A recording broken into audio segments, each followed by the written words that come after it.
Nice ship you've got, Shepard. What can I do for you? What's your story, Rex? There's no story. Go ask the Quarian if you want stories. You Krogans live for centuries. Don't tell me you haven't had a few interesting adventures. Well, there was this one time the Turians almost wiped out our entire race. That was fun. I heard about that. You know, they almost did the same to us. It's not the same. It seems pretty much the same to me. So your people were infected with a genetic mutation? An infection that makes only a few in 1,000 children survive birth? And I suppose it's destroying your entire species? I suppose it isn't all the same. I don't expect you to understand, but don't compare humanity's fate with the Krogan. I was just making conversation. I wasn't trying to upset you. Your ignorance doesn't upset me, Shepard. As for the Krogan, I gave up on them long ago. The genophage infected us, but it's not what's killing us. What can you tell me about the genophage? Ask the Solarians if you want details. They made it. All I know, it makes breeding nearly impossible. Thousands die in stillbirth, and most never get that far. Every Krogan is infected, every one. And no one's rushing to find a cure. Why don't the Krogan try to find a cure? When was the last time you saw a Krogan scientist? You ask a Krogan, would he rather find a cure for the genophage or fight for credits? He'll choose fighting every time. It's just who we are, Shepard. I can't change that. Nobody can. Are your people really dying? We're sure not getting any stronger. We're too spread out. None of us are interested in staying in our own system. Lots of species have left their homes and prospered. But they go to colonize new worlds. We're not settlers. We're warriors. We want to fight. So we leave. Hire ourselves out. And most of us never go back. So long, Rex. Shepard. Thanks for bringing me on board, Commander. I knew working with the Spectre would be better than life at CSEC. Have you worked with the Spectre before? Well, no, but I know what they're like. Spectres make their own rules. You're free to handle things your way. At CSEC, you're buried by rules. The damn bureaucrats are always on your back. For the most part, the rules are there for a reason. Maybe. But sometimes it feels like the rules are only there to stop me from doing my work. If I'm trying to take down a suspect, it shouldn't matter how I do it, as long as I do it. But CSEC wants it done their way. Protocol and procedure come first. That's why I left. So you just quit because you didn't like the way they do things? There's more to it than that. It didn't start out bad, but as I rose in ranks, I got saddled with more and more red tape. CSEC's handling of Saren was typical. I just couldn't take it anymore. I hate leaving. I hope you made the right choice. I'd hate for you to regret it later. Well, that's sort of why I teamed up with you. It's a chance for me to get off the Citadel, see how things are done outside CSEC. Either way, I plan to make the most of this. And without CSEC headquarters looking over my shoulder, well, maybe I can get the job done my way for a change. If getting the job done means endangering innocent people, then no. We get the job done right, not fast. Got it? I wasn't trying to... I understand, Commander. Looking for supplies? Let's see what you got. You bet, Commander.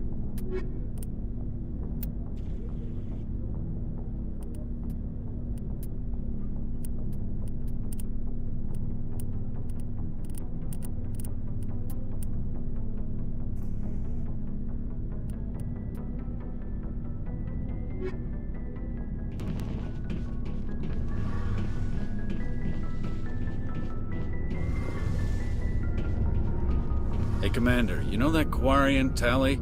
She's been spending all her time down here asking me about our engines. I'll tell her to leave you alone. What? No, she's amazing. I wish my guys were half as smart as she is. Give her a month on board and she'll know more about our engines than I do. She's got a real knack for technology, that one. I can see why you wanted her to come along. I figured she'd be a real asset to the team. You got an eye for talent, Commander, but I'm guessing that's not why you came down here. Carry on, Adams. Aye, aye, Commander. Your ship's amazing, Shepard. I've never seen a drive core like this before. I can't believe you were able to fit it into a ship this small. I'm starting to understand why you humans have been so successful.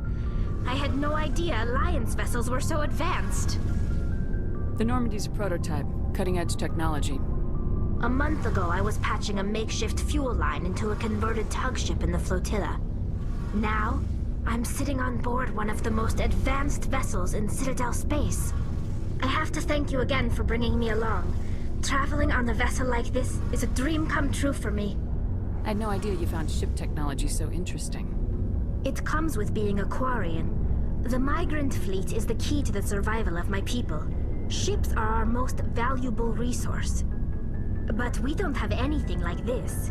We make do with cast-offs and second-hand equipment. We just try to keep them running for as long as we can. Some of the fleet's larger vessels date all the way back to our original flight from the Geth. I can't believe your fleet's still using ships that are 3 centuries old. They're constantly being repaired, modified, and refitted. They aren't pretty, but they work. Mostly. We've tried to make ourselves as independent as possible on the flotilla. Grow our own food, mine, and process our own fuel. But some things we just can't make on our own. A patch to maintain the hull integrity requires raw materials we just don't have. That's why our pilgrimages are so important. Tell me about your people. Our lives aren't easy. Resources are scarce, and we are constantly on the move. Everything we do must in some way contribute to the continuation of the migrant fleet. There are 17 million Quarians in the flotilla, and each of us relies on the others for survival. The bonds among my people are strong. Unfortunately, we have had to surrender many of the freedoms and civil liberties other species take for granted. What kind of freedoms? Well, it's illegal for parents to have more than one child. If our population grows too much, it would strain our resources to their breaking point. Of course, we also can't allow our numbers to become too few. If our population is in decline, the rule against single births is temporarily repealed. In extreme cases of population decline, incentives are even offered to encourage multiple births, though the Conclave hasn't had to take such measures in nearly a century. That's your government. The Conclave is our civilian branch of government. Each ship can elect a representative to serve on the Conclave and make decisions that affect the fleet as a whole. On matters that affect an individual ship, however, the captain has the final say. It's a tradition that dates back to the early days, when the fleet was governed by martial law. Fortunately, most captains nowadays are smart enough to have an elected council from their crew to give them advice and guidance. So the ultimate power rests with elected officials? In practice, the Conclave and the respective council for each ship tend to set the rules that govern our daily lives. But in theory, we are still under military jurisdiction. The 5 top-ranking military officials in the fleet serve on the Admiralty Board.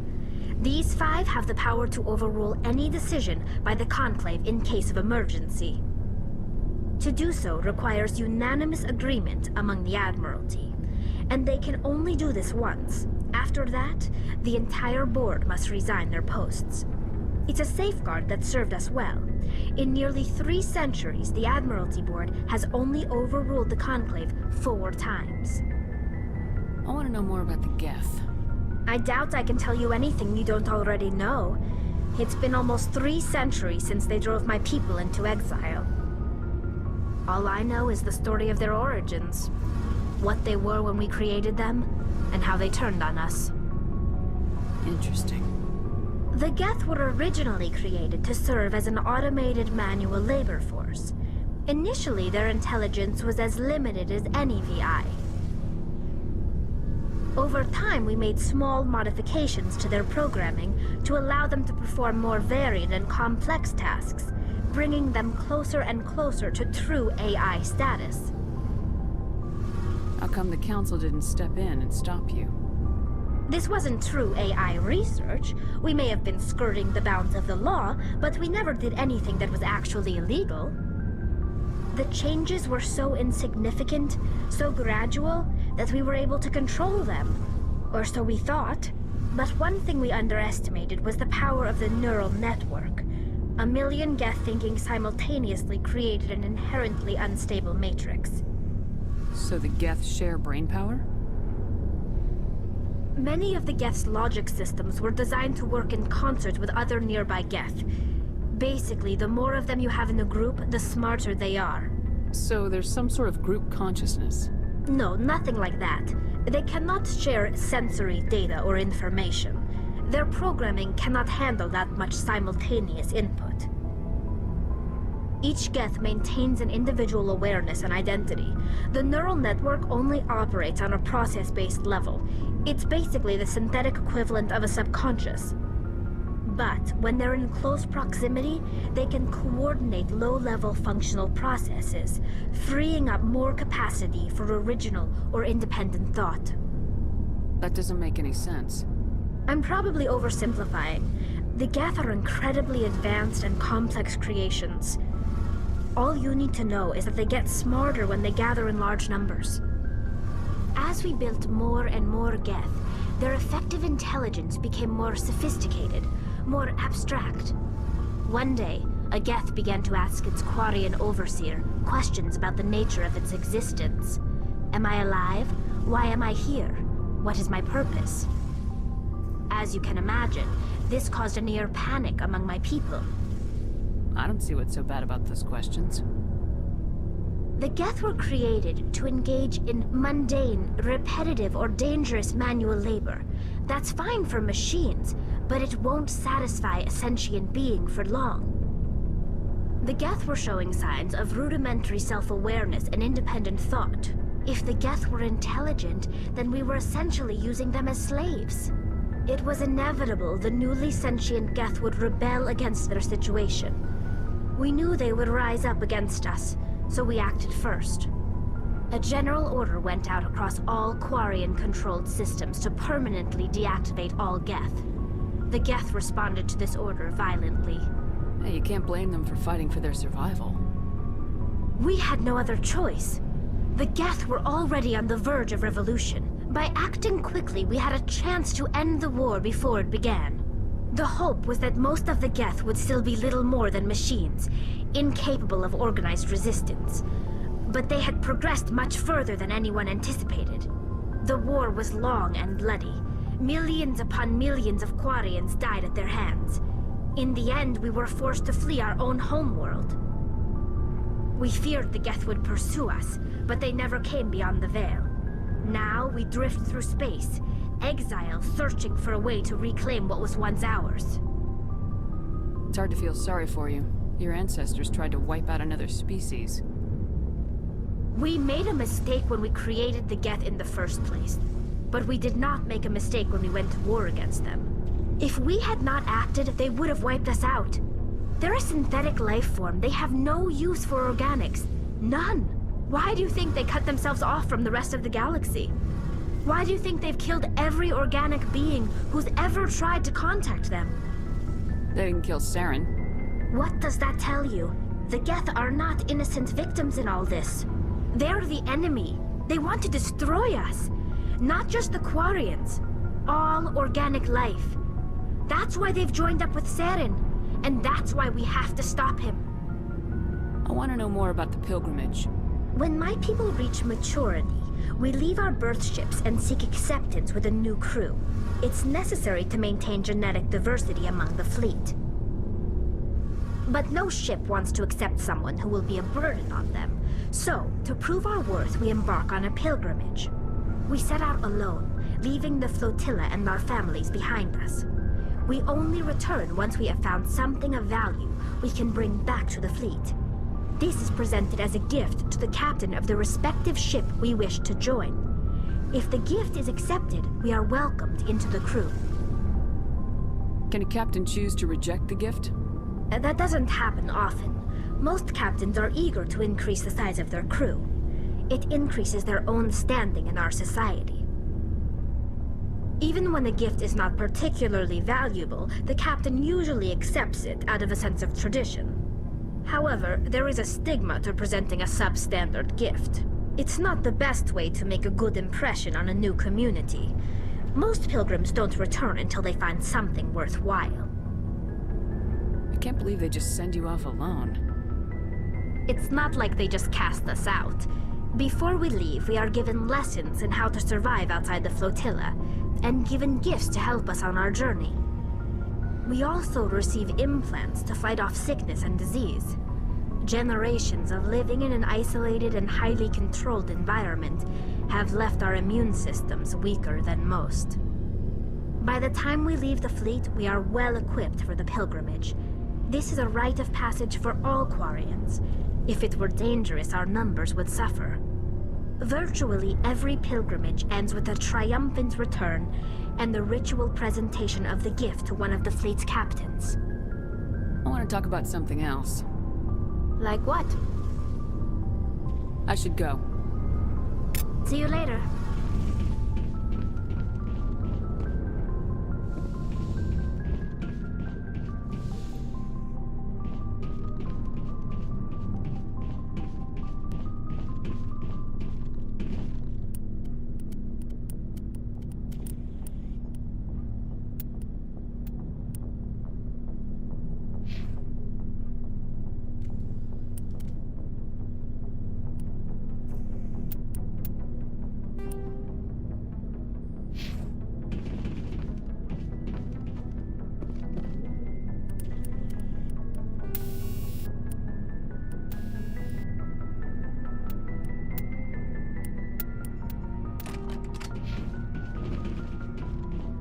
Looking for supplies?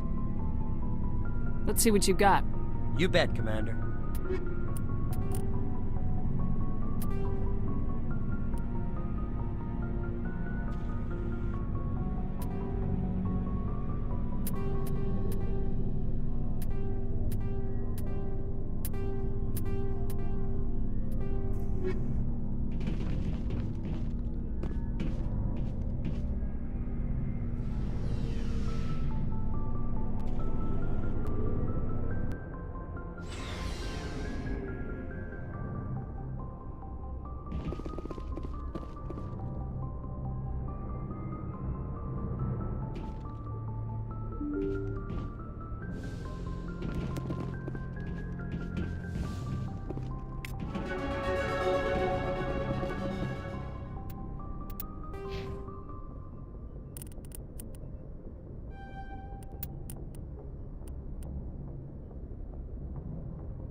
Commander, I'm picking up a signal from the planet's surface.